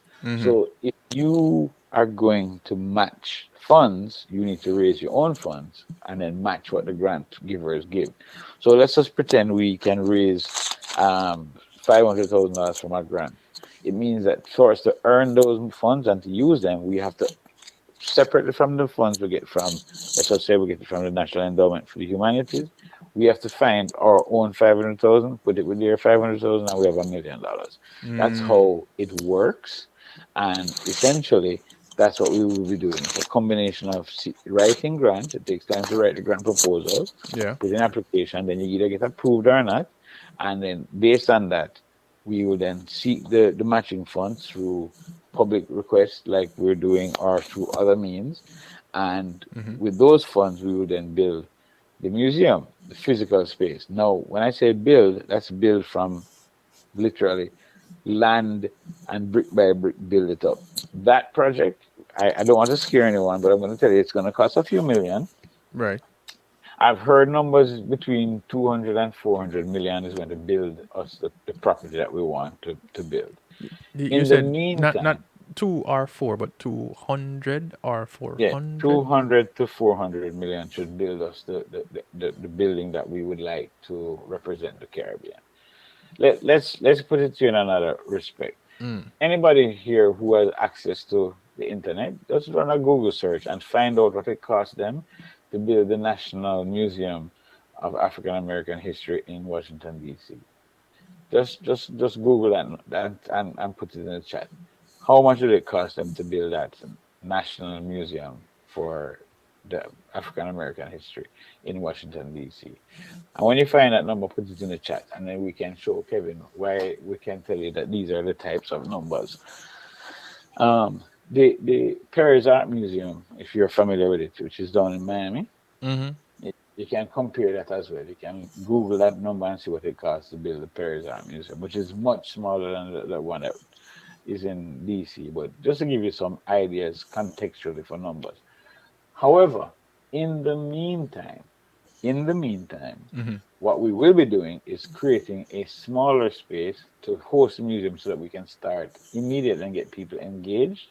And we're not waiting around to build this wonderful, new tourist attraction that's going to bring people from all around the world and bring millions and millions of dollars into the state of Florida. Before we even go down that road, we're going to build a smaller space that may cost us, instead of 200 million, maybe 200,000. and we will get that going in the near future. I would say within the next 12 to 18 months. Oh, nice. So Yeah, by the end of 2021, I would say the latest we should have a a physical building space. in operation. Yes. Nice. Any ideas of a location geographically? Unfortunately, no way I could give you that. I can tell you that without question.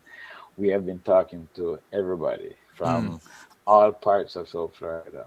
So it's And gonna we're not matter talking about not of a just factor. west, not just east South Florida, but going across Alligator Alley. Just all of South Florida. Let's just leave it there. Um, maybe it can be in Alligator Alley. Maybe somebody's willing to dump up the land until it's said because it's a historic preservation museum that they will allow us to put it on the swampland. Who knows? Um, just consider this as a part of your thinking. When Walt Disney built his palace there in Orlando, there was nobody there. It was just a big Right. wasteland, right? Just consider that and then think about the possibilities Yeah. for us. Yeah. Right. Let's just leave it right there. But Yeah. yeah, man, we're 100% on board with creating something that will be the pride of all people from the Caribbean for generations to come. Five All right. hundred and forty That, million dollars that, construction and exhibition yeah, installation. The yeah. African So just American Museum cost 250 million. yeah, just to give you some context. So thank you for the assistance, Marlon, and thank you for the assistance 1283/1281. You These know, are this is tag teaming. I tell you about the stupid as boy. Yo. but it's just to give you some context. I don't know that we need 400 million, but this is why we have to at least consider that. Now, obviously, if Right. we're going for 400 million, we're probably going to try and get a million from the public and the other 399 million from the government. But Right. yeah, but yeah, thanks, Marlon. Yeah, that's a construction number. That's not including the land and then the artifacts and all of that collection, and then of Right. course Right. maintenance of and the various bills to run the The facility. Yeah. facility itself, and all that archival equipment is extremely expensive, and temperature control and all of those types of things, and the different parts of cleaning the artifacts and all that to maintain their Jeez, boy. yeah. So it's not a small undertaking. But somebody got to do it, bro. Because guess what? If we don't do it, then we'll never have it. Somebody got to say, I'm going to bite the bullet and get it done. Yeah. Yeah. You're right. You're right. And the longer we wait, the more we lose touch with that Yeah, history. yeah. And the more the culture will change without being stored. So you will lose that part of the culture. We don't want to lose no parts. We want to get it all documented and stored so that it will be preserved for all time. Nice. David, I thank you for taking the time out to Yeah, man. fill our headspace with the island space. You know, it's really something to look forward to. Just make sure you share this interview with as many as you can. And even, listen, I'm going to say this because, I can assume that we probably have, let's just say we have 1,000 viewers or listeners right now in total. So what we need is that these thousand or these however number we have, just keep spreading the word. You have to tell it's more specifically non-Jamaicans. I see that SP 1283 says we We do. Jamaicans go big. We We do. And Caribbeans. and no, but it's important that we also know who we are. So Yeah. yes, I am a Jamaican, but let's just include. Let's bring everybody to the table. So if you know somebody who is Bahamian and is not in the loop, or if you know somebody who is Grenadian that's not in the loop, invite them to Yeah. know about it. West Please, we Indians go really big. exactly exactly. Let's get them all in the know. No prejudices, no biases. Even if you think, oh, I don't like that person because just don't worry. If they're from the Caribbean, please let them know. Let's include them. I don't want to come back here in 2 years on another interview to say that we couldn't get the Grenadians or we couldn't get the Barbadians or we couldn't get the St. Lucians or we couldn't get the whichever to participate, because the other group called the Jamaicans, or the other group called the Dominicans, or the other group called whatever, was acting bullish and wouldn't accept those other brothers and sisters as part of who we are. We have to be inclusive, and we have to work with who we are, all of us. So that is my advice. Yes, sir. Well, let's make this happen, because one hand can't clap. No, So so yes, share the hand. let's all make this happen. Absolutely. Thank you, David. You know, my space is your space. Love, my brother. Love. It's a great vibe. All right. You take care. Get some rest. Yeah, man. I'm hustling. Believe me. I don't know if you remember what that is like, but get some rest. We're good. We have good reason to be. And hey, listen. I can tell you this. As tired as I am, Yeah. this project energizes me. I take an interview at 2 in the morning if I have to, or 4 in the morning, because Just to talk this, about this. yeah, this project I can't stop talking about it. I cannot. So wonderful vibes. I will talk again soon, Oh yeah. everyone. Thank you for staying with us and for helping in the stew pot, sharing your opinions and sharing facts by googling and helping out. Thanks to everyone. I Tell you really what. appreciate it. Tell you what, David. Yeah, man. I'm going to take it a step further.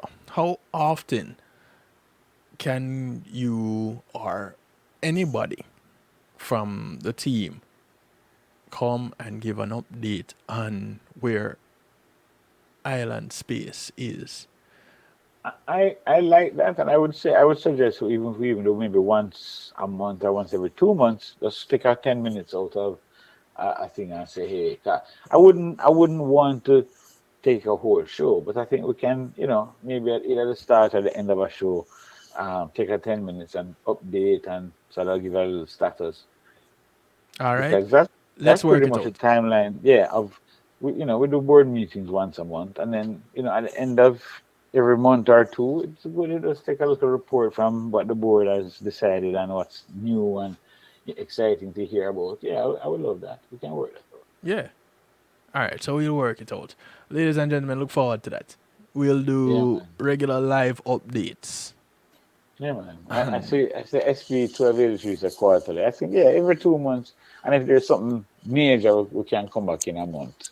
But yeah, I think every Right. every 8 weeks or so, we'll come up with a update, and so we can be more and more informed of the excitement that will happen. So There we go. love. Yeah, I like it. Listen, we'll Good night. talk. Yeah, man. Take care of yourself. Always. I'm Khalid Thompson, I'm David Muir. and we are the co-founders of a cultural nonprofit in Florida called Island Space. For many reasons, now more than ever, we need the support of our communities. As Caribbean Americans, we have the unique ability to claim everyone from the island as members of our Caribbean American family. We are working to create a home for that family. The Island Archives will become an internationally recognized museum of history. Visitors can learn that although we are unique, we are truly stronger together. Learn more at islandspacefl.org. I'm Khalid Thompson, I'm David Muir. and we are the co-founders of a cultural nonprofit in Florida called Island Space. For many reasons, The Centers for Disease Control and Prevention is working to help keep you man, and not your a community problem. safe from the threat of novel or new coronavirus. Take the following everyday steps to help avoid the spread of all respiratory viruses. Wash your hands often with soap and water for at least 20 seconds. Cover your cough or sneeze with a tissue. Throw the tissue away and then wash your hands. Avoid touching your eyes, nose, and mouth. Clean and disinfect frequently touched objects or surfaces, such as remote controls and doorknobs. Avoid close contact with people who are sick. And stay home if you are sick. Call your healthcare provider if you develop fever, cough, or difficulty breathing. For more tips, visit cdc.gov. Today in school, I learned a lot. In chemistry, I learned that no one likes me. In English, I learned that I'm disgusting. And in physics, I learned that I'm a loser. Today in school, In math, I learned that I'm ugly I and learned useless. that I'm trash. And in gym, In biology, I learned that I'm pathetic and a joke. In history, I learned that I'm trash. Today in school, I learned that I have no friends. In English, I learned that I make people sick. And at lunch, I learned that I sit on my own because I smell. In chemistry, I learned that no one likes me. In biology, I learned that I'm fat and stupid. In English, And in math, I learned that I'm trash. The only thing I didn't learn in school today. The only thing I didn't learn today. The only thing I didn't learn is why no one ever helps. Kids witness bullying every day. They want to help, but they don't know how. Teach them how to stop bullying and be more than a bystander at stopbullying.gov. A message from the Ad Council. It takes an entire village to raise a child. Hello, I'm Paul Campbell, here to talk about Palace. Peace and Love Academic Scholarship. This nonprofit group supports students facing serious obstacles from entering or continuing their studies, not because the grades are failing, but due to the lack of financial support. Over the past 8 years, Palace has awarded 600 scholarships valued at approximately 50.3 million Jamaican dollars, or 415,000 US dollars. Together, we must build a better future for our children. Please visit www.palace1.org and make your donation to brighten the future of a deserving child. Palace, preserving young minds for posterity. Hey yo, this is Caraman to let you know that right about now you are logged on to DJ Kevin Stew on the night shift. Don't move. I would like to take a solemn moment to introduce this song. So many of us have been affected one way or another by the unnecessary gun and knife crime killings which have been escalating within the UK, throughout the Caribbean, including Jamaica, USA and many other nations. When I first heard this song by New Direction, it was around the time that sadly another one of our young 14-year-old boys had his life taken from him in London. My brother Pablo and I both know the grieving grandmother of this young child. It was at that point when it dropped in my spirit to record this version, so I approached all the featured artists on this album project if they would kindly contribute to this recording in special awareness to help fight this crime epidemic. GLR Records will offer all proceeds from this single to help this very serious situation as a result of these unnecessary and shameful crimes within our communities. It is written in 2 Chronicles chapter 7 verse 14. If my people who are called by my name will humble themselves and pray and seek my face and turn from their wicked ways, then I will hear from heaven and I will forgive their sin and will heal their land. A heartfelt thank you from Gary Revelation Dixon on behalf of TTM Collective. I want to say welcome back. Featured artists, please share this message of love. And this is our musical therapy. This, if we all did one encouraging assignment in our area to help put an end to these mindless killings, what would you do? Hallelujah!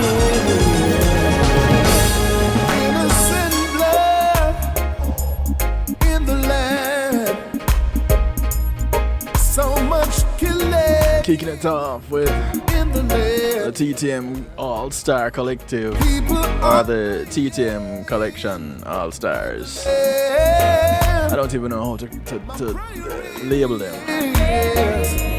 Heal the land. The track is called Heal the Land. There is hatred in the land. There is crime in the land. No love in the land. My prayer is heal the land.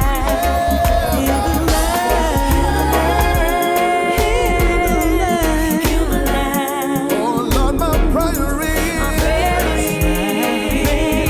is to heal the land. Heal the land, we need your love. Heal the land. Heal the land. Almighty Father. My prayer I'm right there with you, 1283. so much trouble in the land, in the land.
from the double CD collection. All inspirational love songs. Masterpiece. The TTM Collective.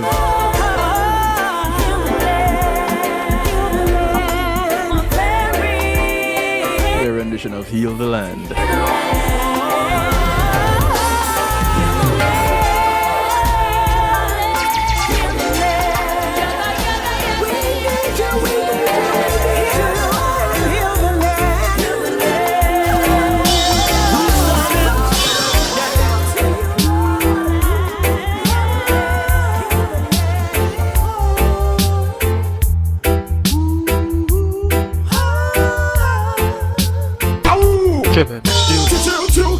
They say it takes love to make the world go round. This is Ed Robinson. Though we know it takes hate to make it all tumble down. More we are together.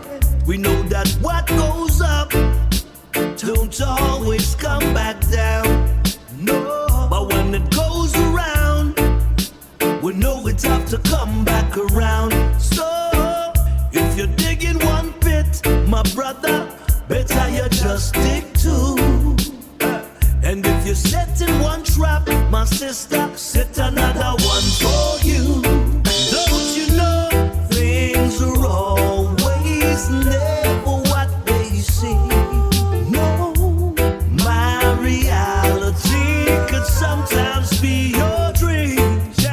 The more we are together, the happier we shall be. The more we stand together, the stronger we shall be. Yes, the more we are together, the happier we shall be. The more we stand together, the stronger we shall be. Yeah. Instead of building walls, let's build bridges instead. Instead of fighting wars, let peace go ahead. Remember, today is for you, but tomorrow's for me. The light has been shining for you. Don't be so blind to see. Yeah, things are always never what they seem. No, my reality could sometimes be your dream. The more we are together, the happier we shall be. One of these days I have to do a 1 hour musical therapy. I don't know which one of these days, but one of these days. The more we are together, the happier we shall be. The more we stand together. Can you imagine when we have this island space, what it will be like?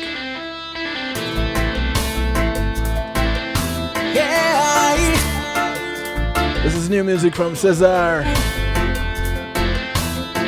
His rendition of U2's One. Is it getting better? Do you feel the same? Will it make it easier on you now? You've got someone to blame. Well, it's one love, one life, it's one need, the night, one life, it's to share it, leaves you, baby, if you don't care for it.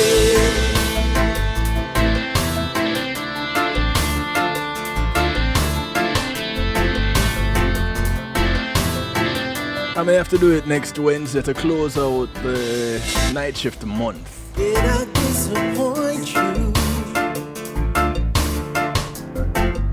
Leave a bad taste in your mouth. What's that, the 27th? You act like you never had love, and you want me to go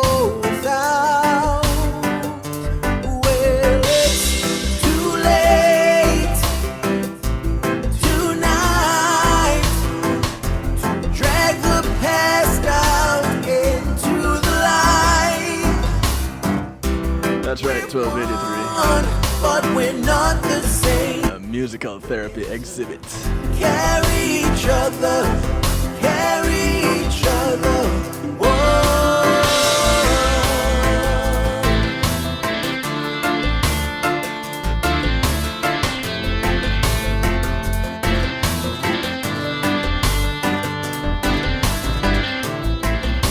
Have you come here for forgiveness?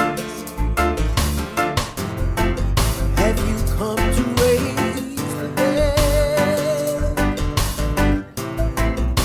Have you come here to play Jesus? To the lepers in your head? Did I ask too much? More than a lot? You gave me nothing, now it's all I got. We're one, but we're not the same. Yeah, we hurt each other and we do it again. You would say, love is a temple, love's the higher law. Love is a temple, love's the higher law. I'm just realizing we're all out of time. But then you make me crawl. I can't be holding on to what you got. I should have just done some touch and moves with these tunes. One love, one blood. I want to thank you each and everyone for tuning in. Life, you got to do what you should. One dream That's right, definitely. with each other. Well, he'll have a role to play in this whole music exhibit thing anyway, so. Reggae music editing extraordinaire, Mr. Marlon Burrell. We're not the same. We get to carry each other. Alright, I gotta get out of here. Thank you all for tuning in. Thank you for sharing. Remember, this show will be in the archive by morning, so you can go back to it and share it with people that are from the Caribbean.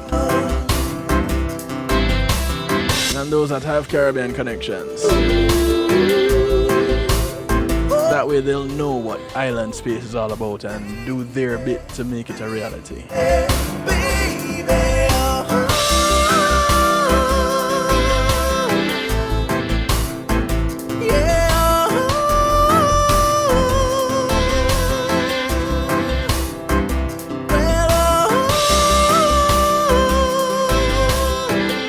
Until tomorrow we do healthy love, y'all take care, okay? I'm out of here. Greetings and salutations, one and all. You're invited to tune in to the Night Shift with DJ Kevin Stew. It airs on Mondays with Community and Finance, Tuesdays with Healthy Love, and Wednesdays with Real Talk from 10 p.m. to midnight Eastern Time. Come spend some time interacting in the stew pot where we keep things bubbling and wind down in musical therapy. The Night Shift with DJ Kevin Stew is on kevinstew.com, where you're encouraged to have acceptance through enlightenment.